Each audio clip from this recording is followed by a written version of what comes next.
Okay, welcome to all our penny stock billionaires in the audience tonight for the Sunday chart chat, September 12th. We got Gilbert, who is officially made a big score. We saw the screen share, so up over $1 million Canadian dollars, but still, it's a nice little score just in the last couple of months, 12 months roughly. So things are looking good. Why say crash? Oh, we'll get into that. By the way, I'm not a doom and gloom guy. I don't like saying this. Oh, this is gonna be crash. I'm more like just a chart guy. So before I get into everything, just want to run a quick disclaimer. Nothing here is a recommendation to buy or sell securities. The opinions here are just opinions. This is not official company information. We're not, giving any kind of official company news, client news. Everything here should be considered a paid content as we are discussing clients of Wall Street Reporter, Octagon Media, etc. So take everything with a grain of salt. Don't believe anything you hear on this live stream. Do your own due diligence. Okay, so before we get into all the good news, there's a lot of amazing. I mean, wow, there's like we have four charts that are looking like they're going to explode this week. A couple of others on deck probably later in the week to next week. So things are really right now look very similar to almost like what we saw last this November, December. I mean, it's almost like identical. A lot of these charts, I mean, things look really like they're about to explode. But before we get into that, I'm going to kind of give you the big picture of what I think is happening. Let me take a quick drink of water first. Okay, so again, I'm not a doom and gloom guy. If I say market crash, yeah, it is good clickbait. It does get people to click. But from what I understand is that on YouTube, people like more positive. They like positive, happy talk, like things are going to the moon. They don't want to hear like any type of negativity. I guess it's like a millennial type of thing. Nobody wants to hear negativity. Everybody's all happy and cheerful. So, but if you recall, last November, anybody who's been watching this live stream for a while now, last November, mid-November, I was saying that, hey, markets are probably going to have a massive rally into January, and after January, things are probably going to, kind of go off the rails. We might have a big correction. I was saying after the the inauguration.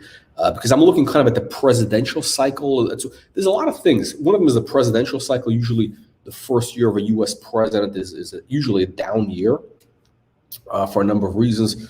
Plus the charts also.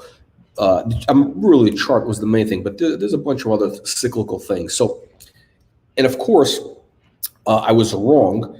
The crash didn't quite happen the way it was supposed to happen. Because the overall, the big indexes, NASDAQ, the Dow, everything went to new highs. Meanwhile, the micro caps peaked in Valentine's Day, right around February 15th into March, and they corrected by 50% or more, really 60% in a lot of cases.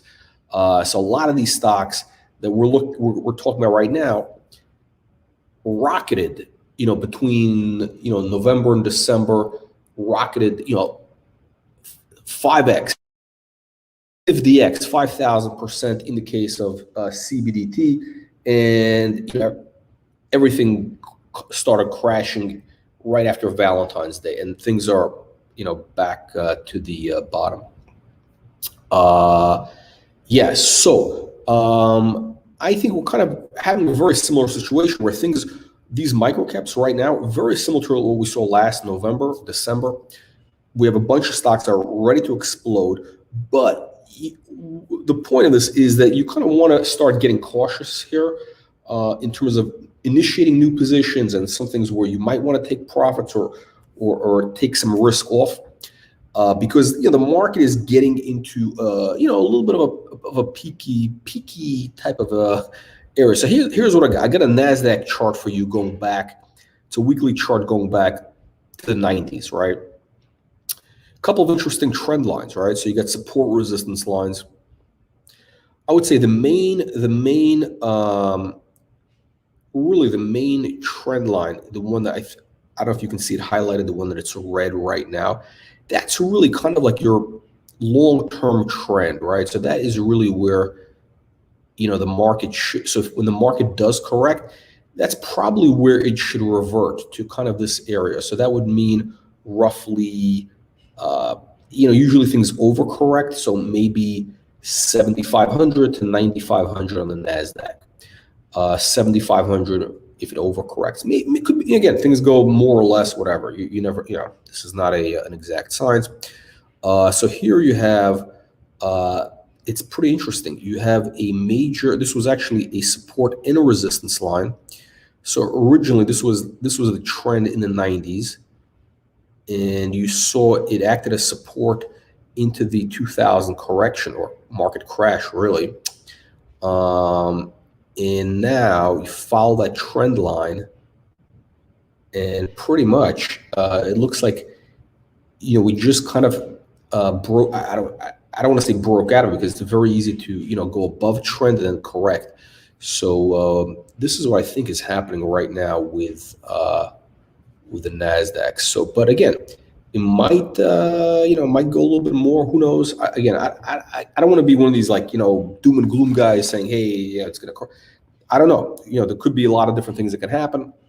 There's the one thing that you do have to realize is there's a lot of indicators, a lot of things which kind of you want to be kind of cautious about. The market sentiment is just like there's a lot of crazy speculation. Super speculative. A lot of crazy speculation. Look, you don't have like the .com stocks today, like the NASDAQ stocks. In theory, all the hot stocks today, generally they have revenues, they have earnings, some of them have earnings. So it's not like what you had in the late 90s, 2000, when you had the pets.com, you had all those .com stocks which had nothing, right? But so what's replaced that .com thing is really the meme stocks, like the AMCs, the GameStops, all these things which really these companies do have revenues, right? But they're completely overvalued by an order of massive. It's just insane. And you have these these guys on, what is it? Not Wall Street Bets. What's the Reddit? Whatever. Everybody's looking for the next crappy piece of shit company that next, this is going to be the next GameStop or whatever it is. So you have this massive level of speculation, and I'm not even talking about the cryptocurrencies. I'm not even talking about like Bitcoin, the shit coins, all that other stuff. That is pure speculation. Because there's no real underlying asset or anything else. So again, I know there's crypto fans, whatever, and again, I think crypto is a good trading vehicle, but you have a massive bubble right now. And again, I'm not the only guy saying it. So what is the thing to do? Very, very simple. Number one, any type of new stocks to get like, for example, when we introduce a new stock right now, like next super stock or what have you, it's got to be something which is, the chart has to be at a bottom. It's got to have like a double bottom. It's got to look like, I'll show you a couple of these charts. It's got to look like it's parabolic already, where we're hoping that it's going to double. It's got to be like very, very, it's got to be highly de-risked. I want things which are low risk. I want to see revenues. I want to have a margin of safety. I think it's very important. I think one of the reasons why our formula has worked, the next super stock formula, why have we had all these winners you see here? Cytodyne up 20 times, CBDT up 50 times, Peak FinTech up, pin baggers, and multiple stocks we've had. Even the losers we've had usually doubled before they crapped out, right? So what's really important is to have that margin of safety. So you get into a situation where you have a lot of catalysts for upside. Your downside is usually pretty limited, right? So when you have a flat chart, the downside is limited. Again, things which have gone already. Like you see this angle of attack, this NASDAQ chart. I mean, that's what is that? Is that a 90 degree? I don't know. That steep angle. That's you can't you can't support that type of climb. It's like when when you're flying a plane, right? If you climb at too steep of an altitude, right? Let's say, I don't know, not a jet, let's say propeller plane, right? If you climb too steeply, you go to a very high angle, at some point the plane is gonna stall out, and then it's gonna start diving, right? Same thing happens here. It's basically physics. So the formula for success right now is only stocks which technically the charts look like they're bottoms, things which have, which are trading at a discount, a discount to the peer group. For even, let's say, a biotech, right? Let's say a biotech like Tetra Biopharm. Tetra doesn't have revenues. They're going to have a little bit of revenues now, but they're trading at 20% of what their peers would be trading at with the same type of fundamentals that they have, right? Logic is trading at 2 times the revenues when their peers revenues, right? So that's where your margin of safety is. So most of the stocks we have right now, they're trading very, very at a discount to their peers. So that gives you your built-in margin of safety. I think it's very important when you're getting into these speculative stocks, and these are speculative stocks. Every one of the stocks that we talk about is speculation, right? You want to have margin of safety. You want to have things as de-risked as much as possible. And that's what makes these things work. We don't want to chase. We're not chasing momentum stocks. We're not chasing, meme stocks, none of that crazy stuff. So, so basically the idea is we want things now which are cheap, trading at a discount, things which are, trading at, fair value to peers, or stocks which are, charts that are extended, none of that stuff. So let's get into examples of stuff which is looking good. So again, I think the market at some point is going to start, probably crashing at some point. But these stocks that we're talking about right now, they have a lot of room to run, and it's very possible. We've seen it multiple times where, the overall market could be correcting, but penny stocks are making new highs. It's a weird thing. So, by the way, if you're just watching the video for the first time, click the subscribe button. Go to our website also and join our email list, wallstreetreporter.com.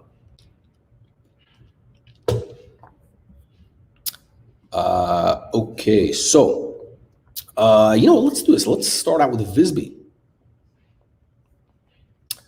So this is the weekly chart. I'm going to look at the daily chart first. Okay. So Visby. So we introduced Visby last October, almost a year ago, 11 months ago. Stock was about 17 cents. Hit a high of a little bit over 90 cents. We had consolidation phase the last about 4 months, just like you saw with Peak Fintech, a couple of others. You got the consolidation, and again, just like I told you that Peak was going to break out of that $3, range because of the reverse. But usually, when you have that long consolidation, usually the stock could double, right, or more. I think what we're going to see with Visby is it's probably going to hit the $1.90 range this week. We're probably going to close in that range. Maybe next week. Things might take a little bit longer. And then I think we're going to break out to $2, $2.50 is my target on Visby. Probably it's going to take, so it's going to happen pretty quickly. Maybe even November. So it's going to happen pretty quick. Now take a look at this. This is the 1 hour chart. So what you saw on Friday, that big move, it's going to, from what this chart shows you, it means it's going to continue on Monday. So tomorrow we could be looking at a big move. Yes, I'm going to be going through all the charts. Yeah, definitely fans is one of the big winners. Yeah, so I'm gonna go through all the questions in just a second. But okay, so Visby is looking amazing. Amazing setup for Monday. Again, this chart, this pattern, you saw the same exact pattern with Relic, RHT, RQHTF. By the way, for all the Americans in the audience, I'm showing the Canadian symbols. The US symbol is VSBGF. The little thumbnail that you saw in the video, the thumbnail with the rockets, I have the US symbols there.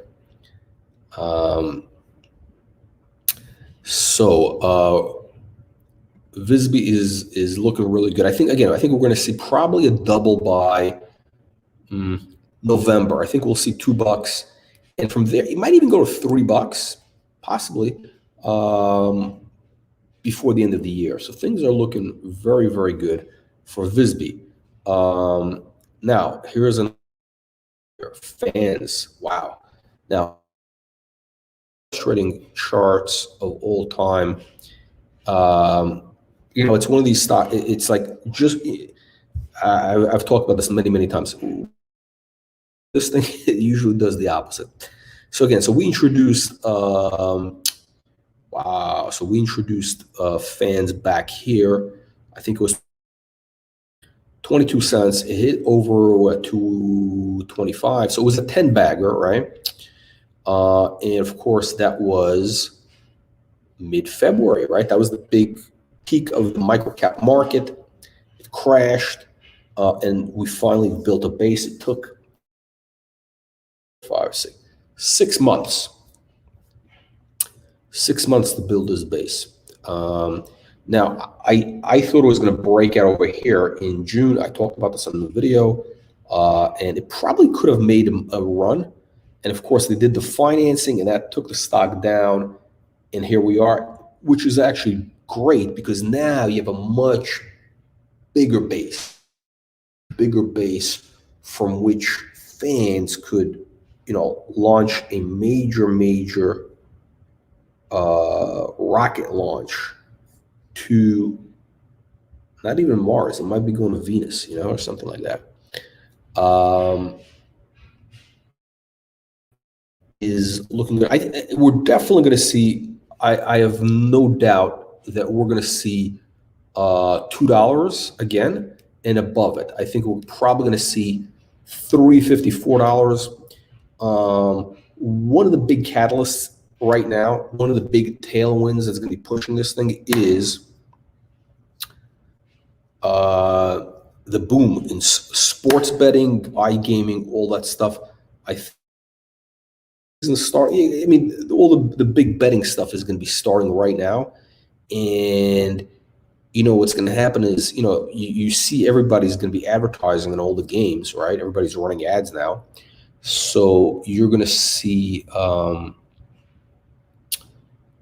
lot of stocks, and fans has some really unique technology assets that anybody that wants to get into the gaming space would want to own. Plus, they got all the games that they're doing. There's a lot of stuff there, which I think the market will appreciate and pay a lot of money for, potentially, right?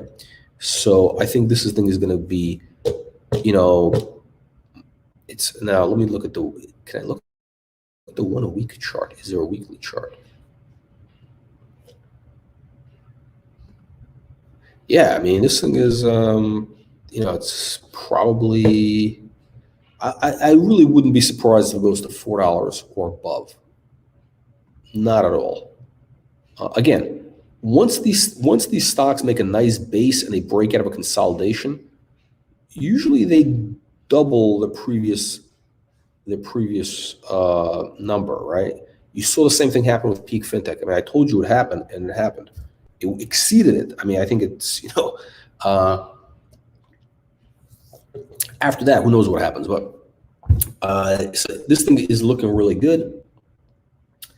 Let's see. Okay, Relic. Okay, so here's another one of our big runners. Now, again, we introduced this stock last year at 70 cents. It peaked in February. And we had, again, 6-month consolidation. You had a nice bottom here. It's breaking out. To give you a little, again, you know what? To give you a better context, I got to look at the U.S. chart because, there we go. Okay, so I'm showing you the U.S. chart because it's a little cleaner than the TSXV. Again, long term, meaning the next few months, I think we're going to see, probably $2.50, $3 on Relic, probably before December. We're going to see $2.50 on Relic or more. So this kind of shows you where this thing is going. Again, you're seeing higher highs, higher lows. So you've really had, in theory, a bull market since, really, I mean, the trend has been up really since November 2019, although it may not have felt like it, but you see what's happening. It keeps making those higher highs, but now it's really getting them. And again, we covered all the fundamentals multiple times. This thing is, this is a company that could be worth several $1 billion within the next 12 months. Again, the market is forward looking. Again, I'll just cover it real quick. That's based on their revenues. They're going to hit a run rate of, they're saying, what, $2 million a month by December, right? So $25 million a year.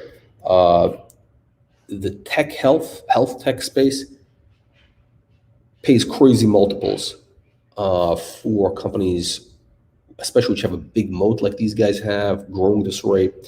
40x, 50x, not a problem. So you could have $1 billion valuation, and it wouldn't be even halfway overpriced. So you got a lot of room for this thing to run. And of course, the revenue is going to start snowballing, right? So this thing is in a very, very good position. Fans of something big coming. It could be, what's amazing with Canada is these stocks, it's interesting.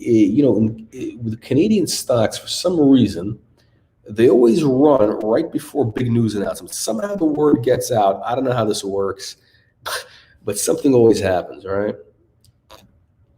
$4. I think it can go to $4. It might take it, by January. It's very possible. I wouldn't be shocked.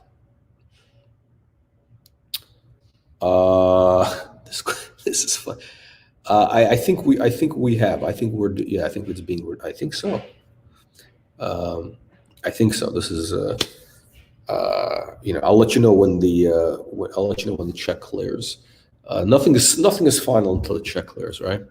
But I think, yeah, I'm pretty sure they're going to be on board. I'd love them to be on board because this is really when there's a lot of exciting things in the pipeline, and I want to be able to amplify all that news. So once, I think it's very important that for a stock, once you have some news momentum going, you want to just push as far as you can, because that way, when it finally does settle, it settles at a higher price. I'll give you an example, like CBDT, right?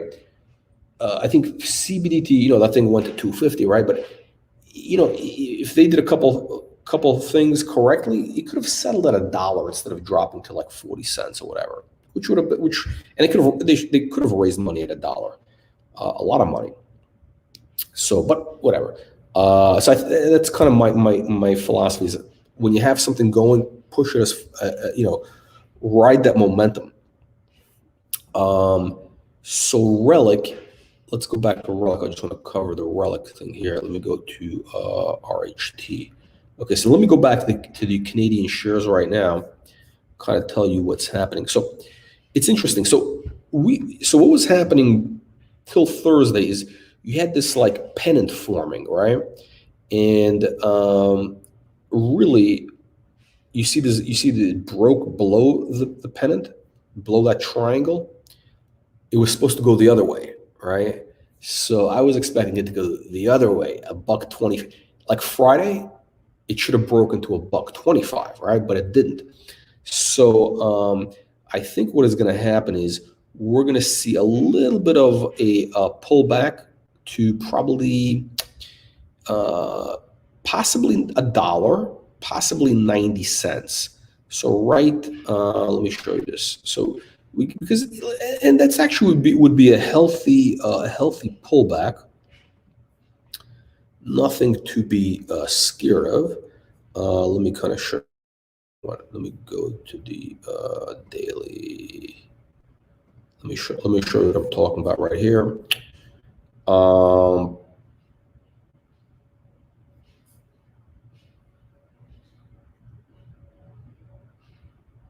So let me draw you a trend line.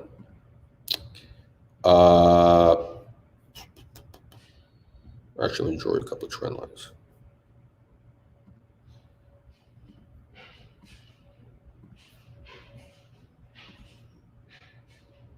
Okay, so you see that was a support resistance line, right? And that acted as a support. The stock pivoted off there. It acted as resistance right in the January time frame, right at the dollar range. Now it acts as resistance where the stock, it peaked above like this $1.25, and now it's going to come down a little bit, right? So let me give you another line. Oh, shit.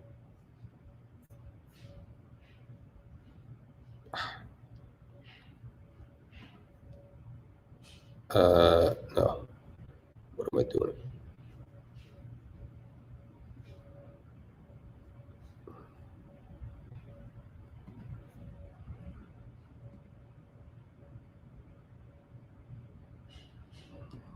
Okay, so I think what's going to happen is the stock is probably going to bounce off of this trend line over here, and that's kind of where you have that's like a psychological level of support.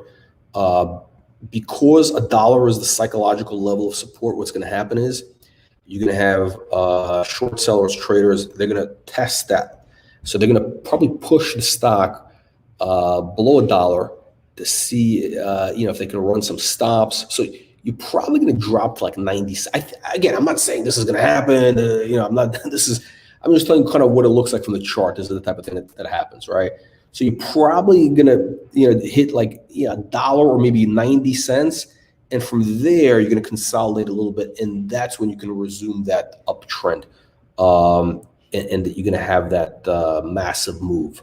So I would not be concerned if Relic pulled back.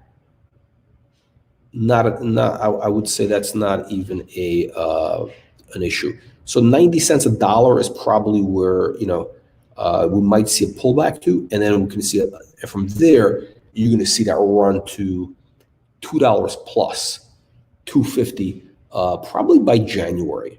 Excuse me, by December. Maybe January. Maybe that was a Freudian slip. December is really my time frame. So yeah.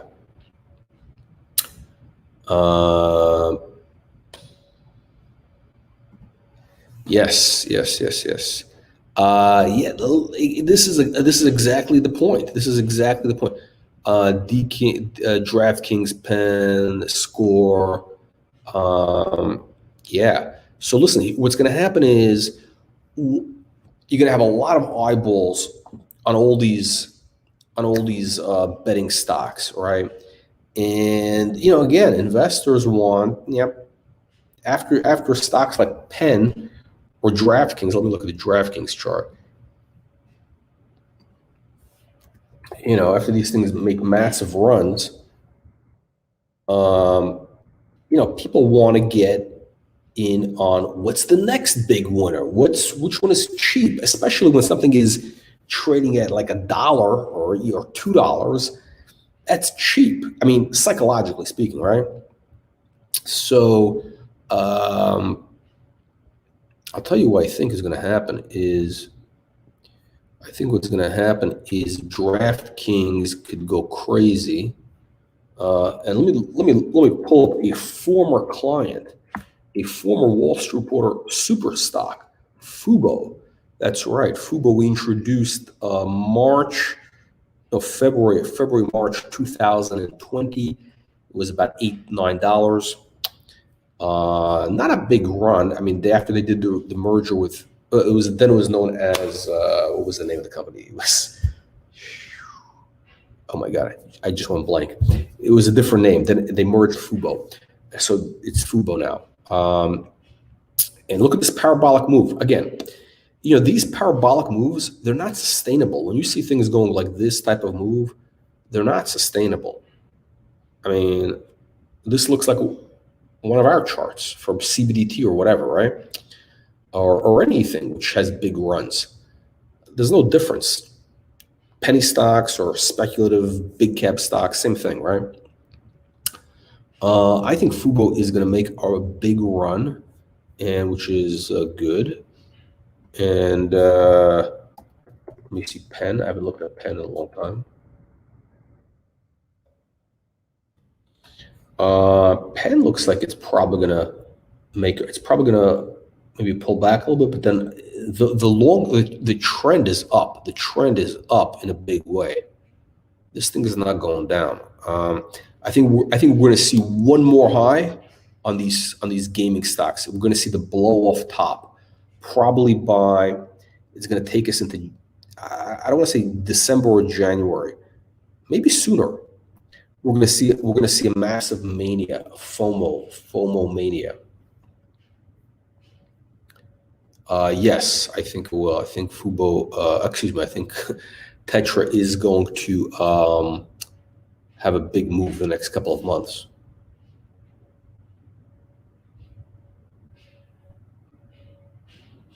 Was it saying? Yeah, so RHT. I think we're going to pull back a little bit, probably to that dollar range, and then we're going to see the new highs. And again, there's no question in my mind that we're going to see 250 Canadian on Relic by, I'm saying December. Might happen in November, might happen in January, but December is really the kind of the. Okay, so we got fans, we got Relic. Okay, now let's cover the stocks which are like on deck right now. Again, so right now these 4 stocks, Visby, fans, Relic, 3 stocks. These 3 guys are in the mode, and I think this week these stocks are going to go crazy, right? Now, behind them, we have a couple of others which are gearing up. They're like on the flight deck, like on a carrier. They're coming up, like on a carrier that they're playing them up, they're on the deck. So, so these guys have already taken off, right? So Visby is taking off, fans is taking off.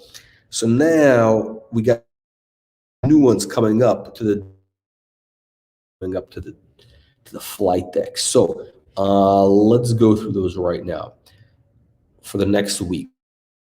AIML. No, this is okay. So these trend lines are somehow they get carried over. I don't know how that happens with this thing here. Okay. So not a lot of data. Again, this is a relatively new chart, 6 months old. Well, actually, no, it's 9 months.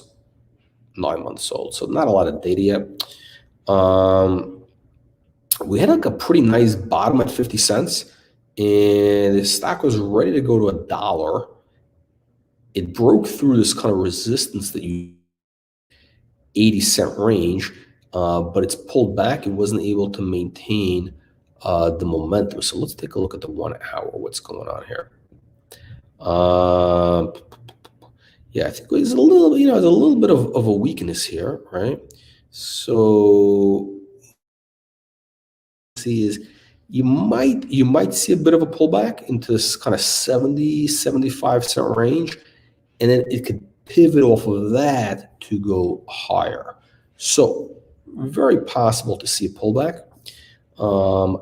And from there, we could see a move higher.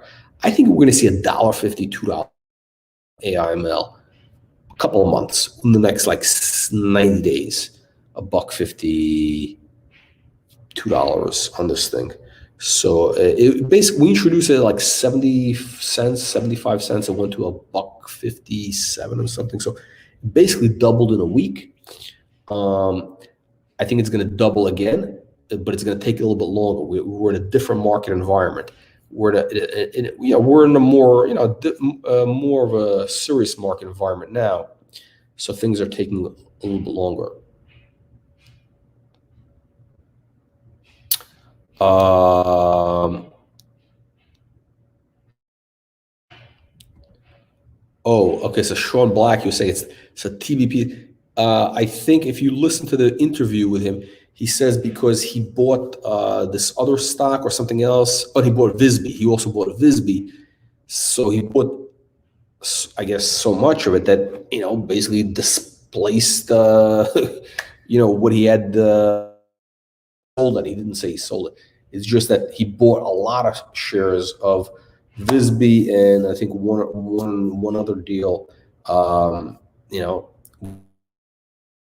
lot of money. So that's how it happens. Okay, let's go to the next one here. Actually, let me see if should I answer a few questions? Okay, let me answer a couple of questions here, and then I'll go through a logic. So, hit the like button, exactly. Hit the like button. We need to get the algorithm going, the YouTube algorithm going. And also, if you're watching this video afterward, sometime, I don't know, you're watching this tomorrow or whatever it is, make sure, leave comments in the video below.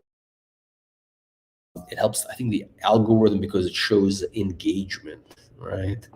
So we got to do whatever we can here. And also, let me just banners. We're also on Discord. We're on Telegram, and we have an email. So if you want to join those, to our Discord channel, it's free. It's in the video description below. And of course, if you go to wallstreetreporter.com, you get the latest news videos, and you can sign up for our email list, which is very valuable. By the way, our Telegram channel is where we have a lot of comments day, right when things are breaking out. They're posted on Twitter. So if you want to get it first, join the Telegram channel. That's where we post things first. Okay, and again, if you're okay. Let's go through a couple of questions, and then I'll go get back to the charts. Yeah, the Visby chart is mega bullish. Yes, is basically the money is going to go to the micro caps, the small caps. This is, I think, what's going to happen is that's what's going to happen. Parabolic, yeah, Visby definitely in ready to go parabolic. So Russell,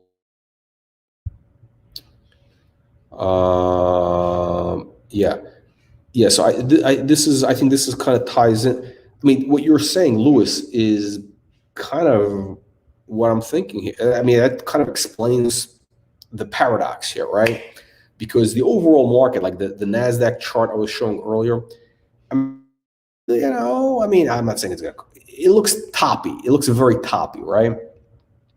So how can you have a big market correction in the big cap, in the NASDAQ, whatever, and have these stocks have these stocks like Visby, stocks like Fans. These things look like they're like, like rockets. Elon Musk, Saturn, right? Exactly from what you're saying. This, I guess that's how it works, right? I'm just reading the chart. I don't know the fundamentals. Um, hmm. I don't know. It's that's a question is above my pay scale. I'm just a simple penny stock guy. I'm just looking at big charts.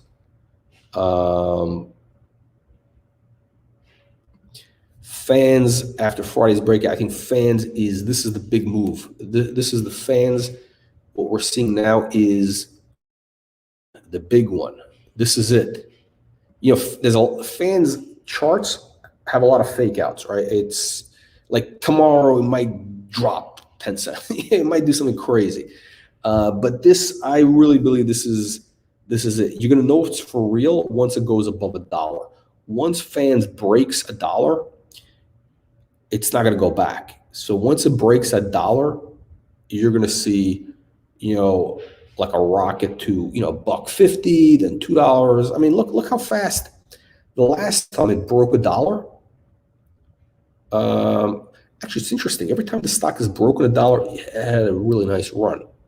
So yeah, it would be very easy for this thing to be $2, $2.50, like in a blink of an eye.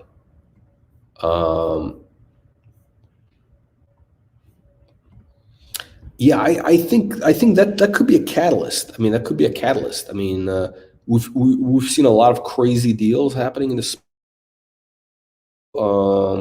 It's possible that somebody might pay, I don't know, $2 or something for Fans, get it cheap right here. I don't know.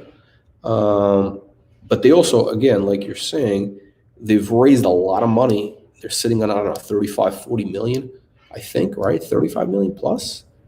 So they could do, they could be doing some big acquisitions.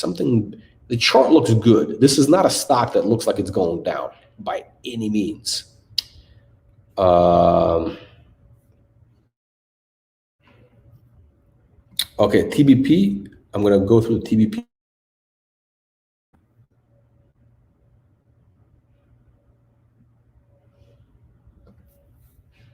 If everything goes through, meaning what? If everything gets approved, I'm not sure what the question is. I'm not sure I understand the question.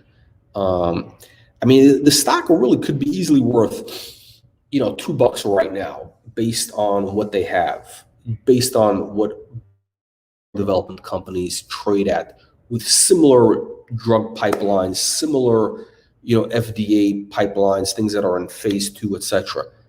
It could easily be $2. So why is it here? I think that represents the opportunity.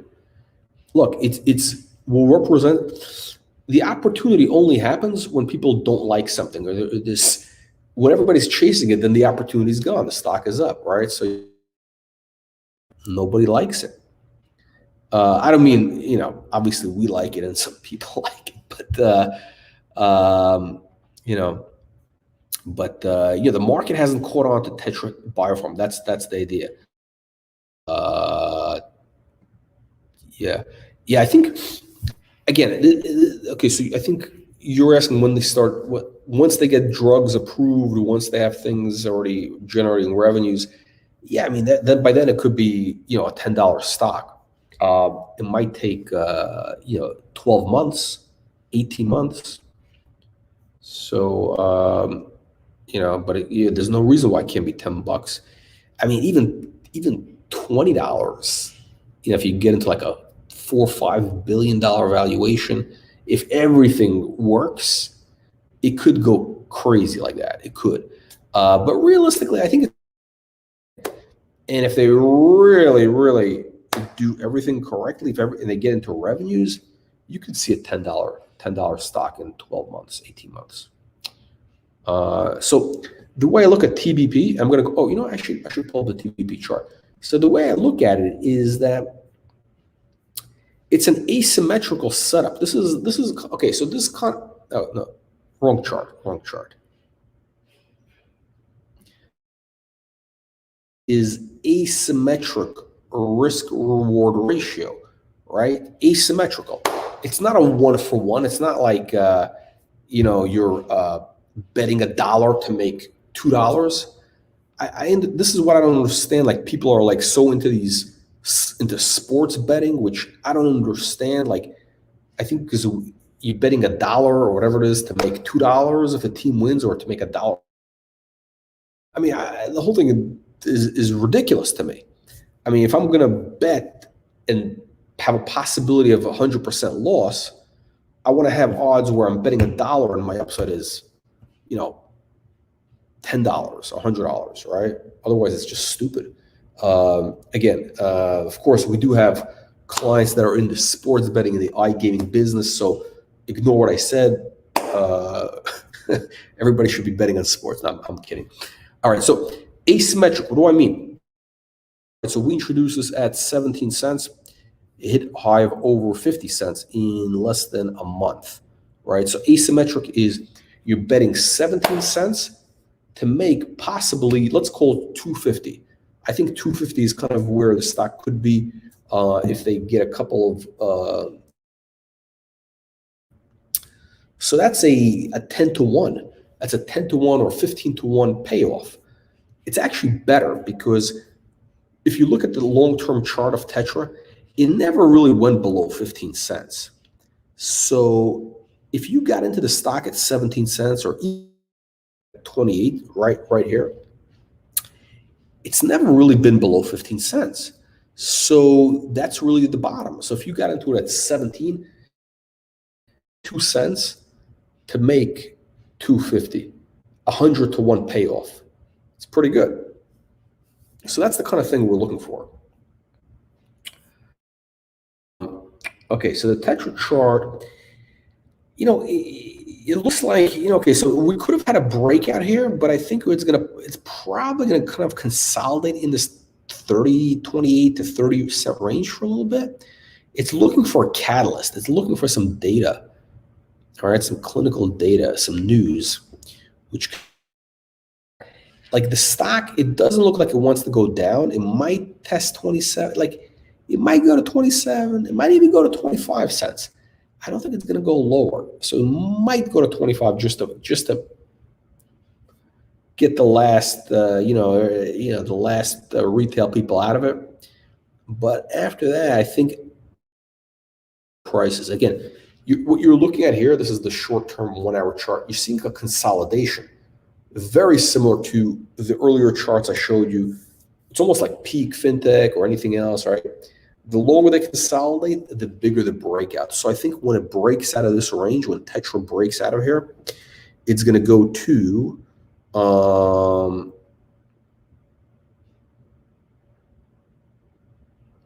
north of $1. I think it's going to go to probably $1.25, $1.25, $1.50. I think $1.25. So if you're getting into the stock right here, I would look at it this way. If you get it, I would say you're basically risking a nickel because it could go to 25, 20, whatever. So you're risking 5 cents to make, let's say it goes to $1.25. So that's $1, 20 to 1 payoff. I mean, those are pretty good odds, I think. I think those are pretty good odds.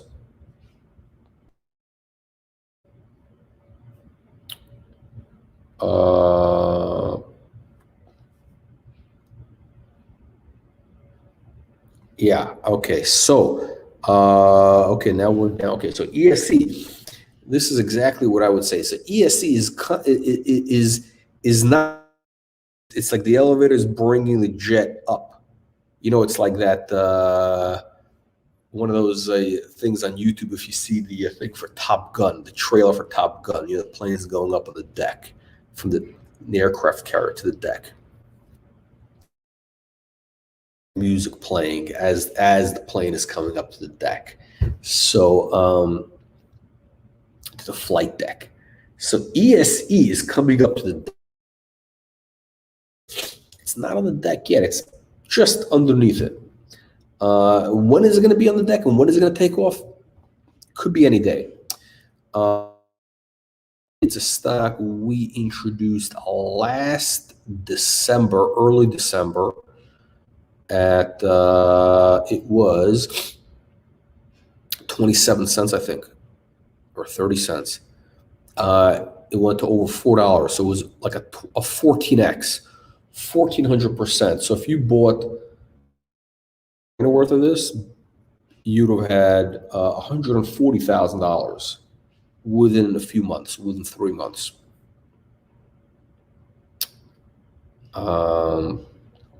So what's going on? It's building a base. It's, again, if you look at, it's the same old story. Now, how long is it? It's due. This thing is due. It's like, it's due. It's like a pregnant woman at like 9 months. I don't know. Is it 9 months? Is it 8 months and 25 days? 9 months and 40? You don't know, but the baby's gonna pop out, right? So this same thing is gonna happen over here. This thing is gonna. The question is, when is it gonna be, right? So you got a couple of trend lines here, right? So this is kind of, I think, the main one, and you're below it. You're below that main trend line, which I don't like to see that happen, but a little bit of leeway because it's been hanging out there. So that means that I think it's pretty safe. And I think once it goes above $1.25, that's kind of the deck. So that's when the plane is on deck. When you see this thing hit $1.18, $1.10, let's say $1.10. When you see ESA hit $1.10, attention. $1.15, $1.25. Once it's $1.25, that means it's taking off. So that could happen any minute. And where is it going to go? I think we could see some crazy numbers. I mean, I think we could see dollars based on kind of the way these things work. When you have long-term trends, consolidation, and breakouts. So I think we could see $6 or $8 on a stock. That wouldn't be crazy. I know it doesn't make sense right now. But the chart, I mean, listen, any chart we've gone through, when I said, hey, this is what it looks like, and then when it hit it, it didn't make sense at the time, but that's the way these charts work. They're telling you the future in advance, or the future possibilities in advance.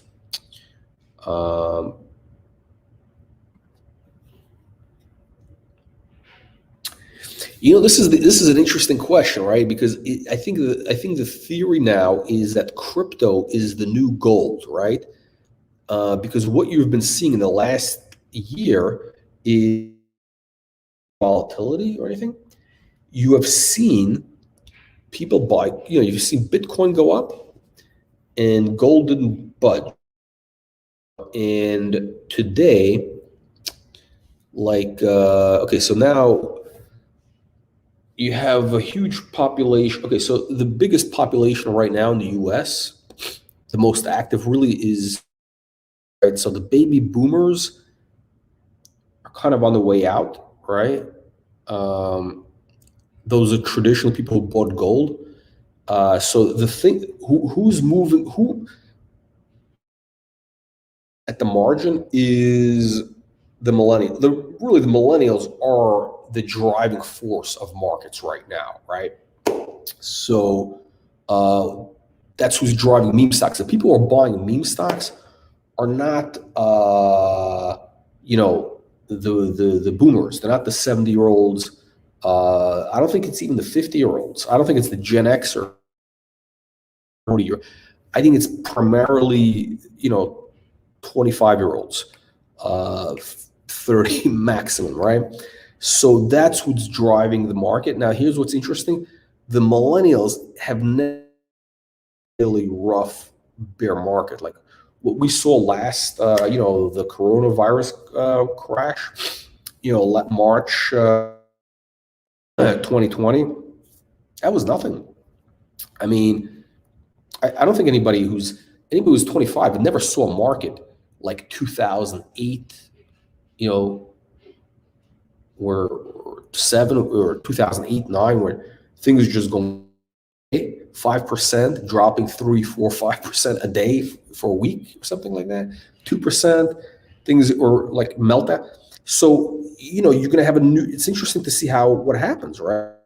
And that's, you have a lot of money. All the speculative money is, the millennial generation, right? So they're the ones buying Bitcoin. Bitcoin could be the thing that takes down the financial system. It could very easily happen. I mean, you got a couple things that could happen. I mean, I don't want to be one of these like conspiracy theorist guys, but you got a couple of potential black swans, right? You got the crypto thing is one, right? There's a lot of opaque stuff between these exchanges. It's all based on confidence, right? It's all based on confidence in the market. And when people panic, I mean, when people all of a sudden realize, wow, the emperor has no clothes, and this thing is all just, hot air. I mean, the thing can just go to, straight down, like, go to $1,000 and then back to zero, whatever it is. Again, I'm not a the charts, whatever. The thing that worries me is that you have El Salvador, I think, adopted Bitcoin as a currency. That to me is like contrarian indicator, man. I mean, that's not exactly the most sophisticated country. It's not like, I mean, I don't know, like Sweden or if one of those guys, one of these like a Sweden or somebody like that adopted Bitcoin, or Iceland, okay, I get it, kind of, whatever, they're into like, avant-garde type stuff. But El Salvador, I mean, I think it's very dangerous. I mean, it could be a really tragic situation because I mean it's a very poor country. I mean, people there could starve. I mean, that's like it could be it could be very tragic. So yeah, I don't know, man. So crypto, I think, is the real hedge. That's what it is right now. But I think if people lose confidence, you could just, potential black swan is China. I'm not talking about the military stuff, but the economic situation. Like you have a company. There's a company I just read about, the China Evergrande, the real estate developer. I think they have like $300 billion in debt, which is kind of what is it? I think they're defaulting on it basically. I don't know. Is the government going to bail them out? I mean, I have a feeling that this guy, what's his name? The guy who's running the country. He basically would let things drop because he wants to wipe out the billionaire class, or even the multi-million. He would rather see the what do you call it? More middle class, a little more even distribution of wealth. He would love to see a lot of billionaires get wiped out. He would love to see that happen. So I don't think it's going to be. I think we're probably going to see like it could drop 50%, right? It's not a big number, 50. If NASDAQ drops 50%, that's really nothing. That's like a correction. I'm not saying I'm not like a doom and gloom guy saying, oh, the world is coming to an end. I don't think any of that is going to happen. I mean, listen, I think right now we got a lot of great technologies and a lot of great things. So, the long-term picture, things are looking great. I mean, could be a little bit shaky for a year or so,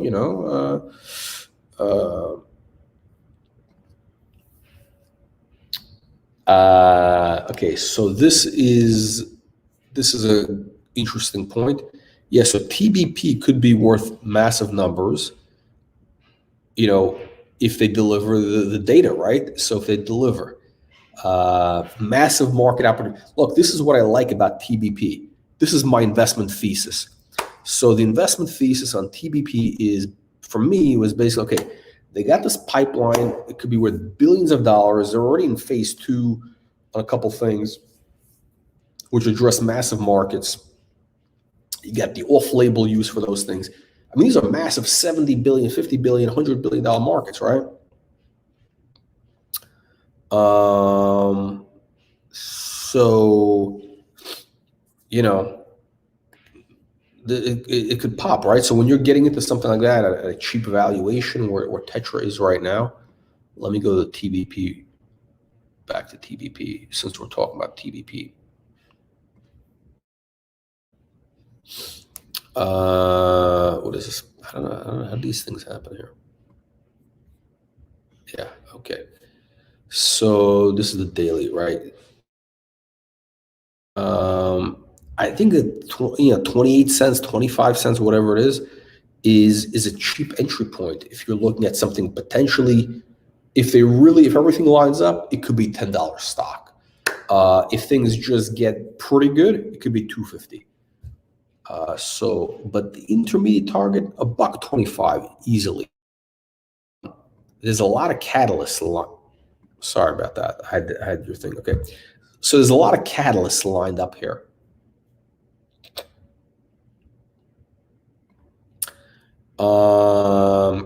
Again, I'm not saying it's going to drop. I'm saying it could pull back. It looks like it's going to pull back a little bit. So the trick is, though, for people, like everybody says, they're going to buy the dip, they're going to buy the pullback, and when things do pull back, that's when it's difficult. People get scared, right?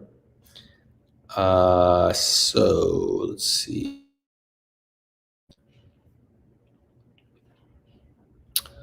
I get a lot of peak holders. So listen, peak example of what I said. When things go parabolic and when things get a little bit crazy, you're talking about $1.5 billion market cap. That's a lot of money, right, for a business that's saying they're going to hit a run rate of 100 million. That's okay if you're maybe on NASDAQ, whatever, and like you have real institutional support and have like earnings, right? I like things which are cheap in comparison to the comps. At 10x, that's not cheap anymore. That becomes like a fully valued. You gotta be an institutional quality stock to command that type of valuation, to be able to sustain that. You can hit it, but to sustain it, you gotta have real earnings. So to me, peak is pretty much, the upside is not worth the downside. I mean, it could go maybe a little bit higher, but the downside, shit, if short sellers come out of the woodwork, it could drop like a stone, right? So to me, it's not a good risk reward ratio anymore. When it's trading at 2 times revenues, 5 times revenue, when you get to 10, 15, include me out. That's and again, okay, so we're looking for the asymmetric. I like things which are asymmetric setups where you're betting $10. Peak, what is it, $12 now? What is it going to go to? It's going to go to $100. I don't think. We've seen this times, right? We've seen this. All these the tickers you see scrolling there. Imagine AR, Nextech, Cytodyne, CBDT. Things pop when they go up 20x, 15x even. It's very difficult to go from do another 10 bagger from there. It doesn't happen. So I like things which haven't gone yet. I like things which are basement, ground floor opportunities. A basement opportunity like Fans Unite. Here, this is a stock that's in the basement. Not anymore. Really, the basement would have been 27 cents, but close enough, right? Because even here, where is it going to go, right? So you're seeing that it's been able to sustain this level here. So your downside, I think, 60.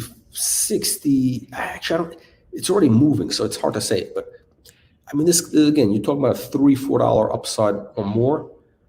this to me, this is a chart that shows big upside. Okay.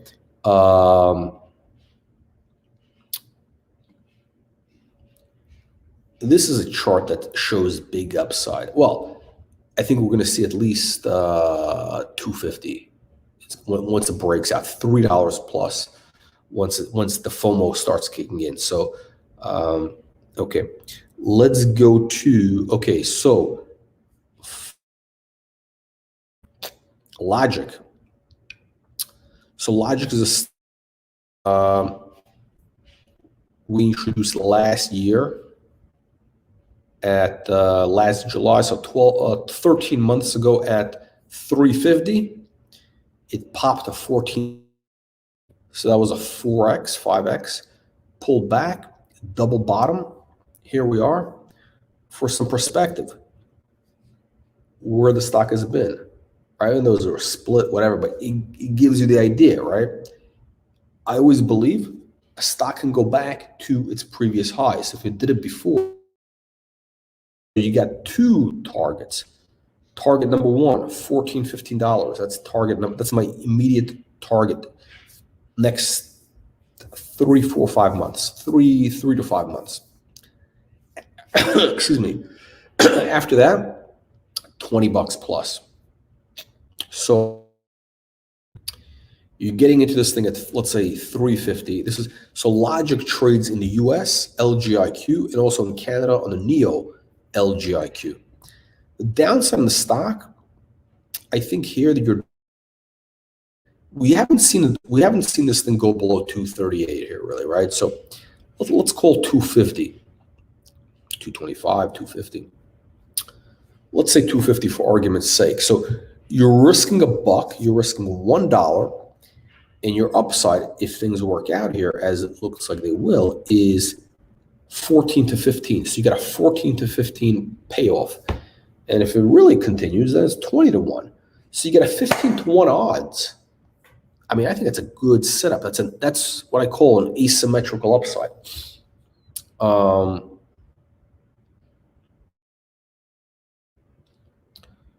Yes, I am. Yeah, so click on our, by the way, yeah, if you want to join our Telegram and our Twitter, the link is in the video description below, like this guy is saying. We've had a lot of good stuff on there.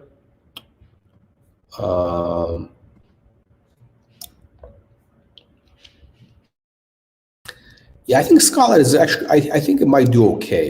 Yeah, I'm a little bit irritated with the company, but I think it's going to do okay.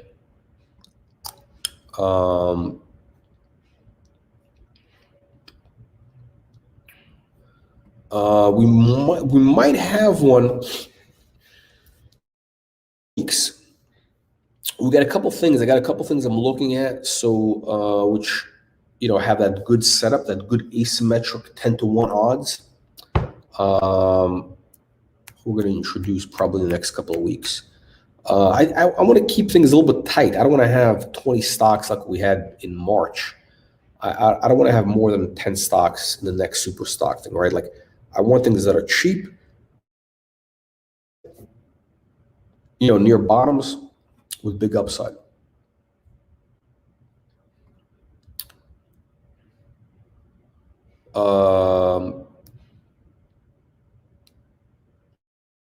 Relic goes to 250. I think it'll go to 350. Things always get overextended, right? I think with these stocks, I think especially with something like Relic, with this type of market, I think once it gets moving, it's going to get overextended. Like the FOMO is going to take it to crazy heights, because when they show 2 million a month in run rate, when they show those numbers, people are going to wake up. They're going to take it, wow, these guys are serious. What they've been saying all along is true. Now they're going to start extrapolating.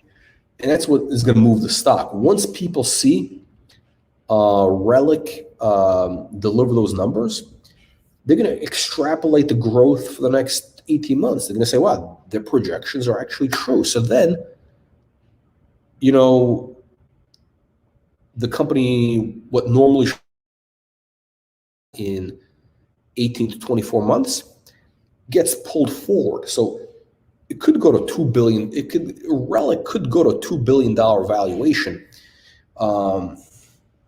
If they hit 5 million a month revenues, let's say by next June, revenue run rate, the market's going to extrapolate 40-50x multiple, 2.5 billion. Stock is going to go bananas. It's going to be what is it? It's going to be it'll be $4 or $5 easily. So and then of course it's going to pull back. It'll correct 50%, build a base, and then go. Same idea. I think I answered the question earlier. So I think it's in the short term, I think we're looking at $1.25 to $2.50, and if they really deliver, $10 by next year. Let's see here. Let me pull up Skylight. I'm really irritated with these.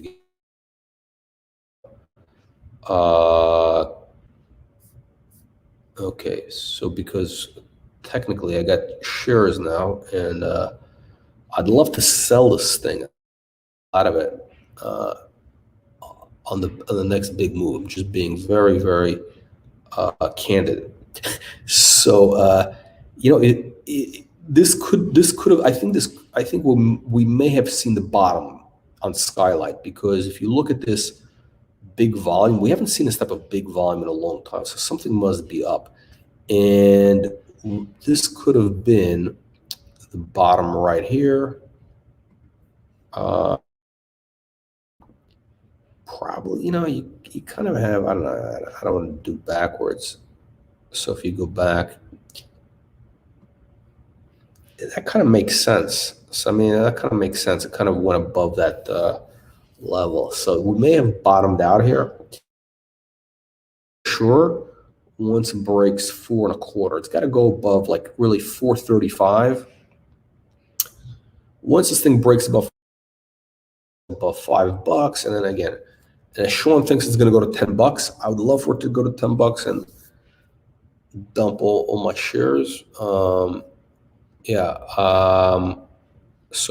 I think we may have bottomed out, and we could see, what is it? It hit with the split 9.25. So yeah, why not? You could easily go back to 9.25 from here, $10 by the end of the year. From your mouth to God's ear.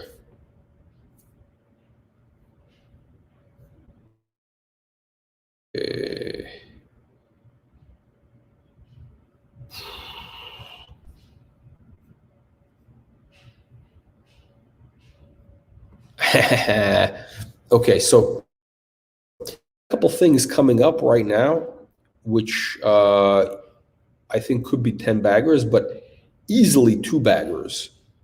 Easily double, triple type deals. Easily. So listen, so just what I should tell you is this, is in the current market environment, right, where things are getting, when you see gains, it's like the stuff which, you're getting these 10 baggers in 4 months. I don't think we're going to see 10 baggers in 4 months like we saw, last year. I think it's going to take us, I think it's going to be I think 10 baggers are going to take a year basically at this point, which is the normal. 10 months is the normal amount of time it should happen. So I think we're going to see triples, quadruples within weeks, within a month. But 10 baggers are going to take 10 months. Let's see here. Yeah, it really does. Yeah, it does need to move. So logic, we got to wait to see what happens. It could start moving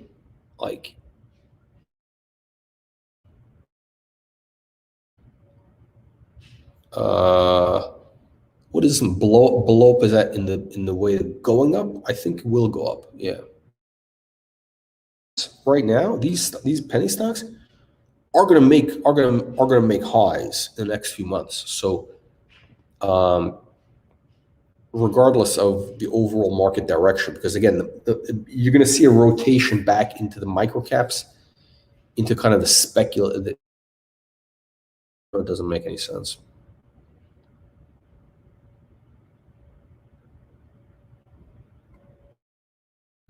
Let me go back to the ESC chart. Yeah, look, you have this blue. It's looking for a catalyst to go up, so it's not going down, right? I think the stock lost momentum when they did that financing. That kind of pushed things, kind of derailed it for a while. So now things are going to start moving back on track. You want to watch again, $1.25. Once it goes above that, you're going to see a move towards potentially $4.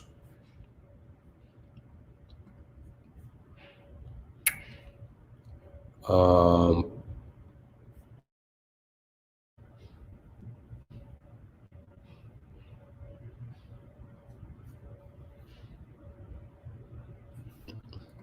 I really can't smoke the cigars when I do these live streams because it's very difficult to smoke and talk at the same time. It's actually it takes yeah, I mean, or I can't talk at the same pace. It's yeah, it's not the same. Maybe we'll see. We'll see.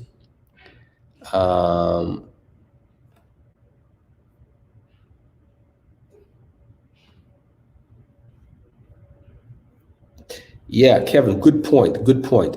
I was saying I'm going to have stocks, and and then we went to 20. Now you do realize that the sweet spot is that 8 to 12. Once we went beyond that, that's when things, let's just say the underwriting standards got a little bit sloppy, because it is like, you know what it is. Look, there was a couple stocks I took on where the investment thesis was like GBLC. Okay, case in point, right? The investment thesis there was, okay, Bitcoin is moving, it's going to be riding a big theme. And I really thought that Bitcoin at the last, I think back in last November, December, I was saying, hey, I think Bitcoin is going to go to 100,000 this year, right? The next, by May, maybe. And I'm not a Bitcoin fan by any means, as if you were watching earlier. I hate Bitcoin, right? Or any of this crypto shit, right? So the thesis was, okay, if Bitcoin goes to 100,000, anything related to crypto, these stocks are gonna, go bananas. So with the GBLC, I thought that if Bitcoin went to 100,000 or even 80,000, that stock could have quadrupled easily, just based on the hype. And that basically, that's not enough to, for our next super stock thing. Actually, I think they were introduced as a Discovery Day stock. So let me be clear. We have fine line. We have that Discovery Day stocks, which is not as the same thing as, at this point, we're only doing next super stocks, except for stuff which is mining related, because mining is just too crazy. Mining is there's no underlying business, right? By mining, I mean exploration, not actual mining. So,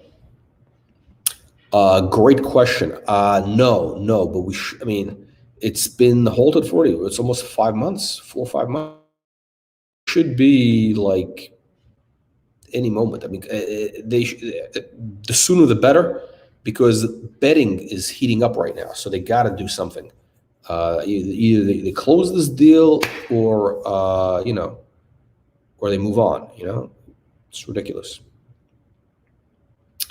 Let's see.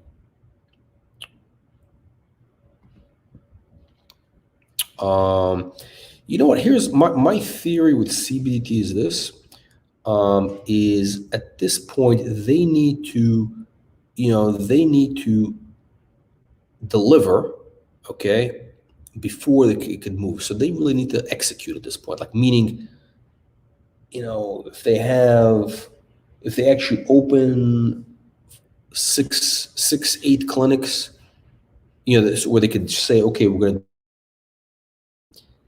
I think that'll get people interested, but they really need. I mean, what is that? I don't even want to look at that. It's not when they're not a client at this point. So, yeah, I mean, look, they would need, because there's so much hype built into it still, and they didn't deliver as fast as they were supposed to, right? So it's like, I mean, they would need to be doing 50 million revenues, 25 million, not even 20, 50 million revenues. I don't want to hear anything. I don't want to hear about CBDT unless let's say 25. Just I don't want to hear about CBDT unless they're doing 25 million revenues. Otherwise, it's thing's not worth it, right? 25 million they gotta have.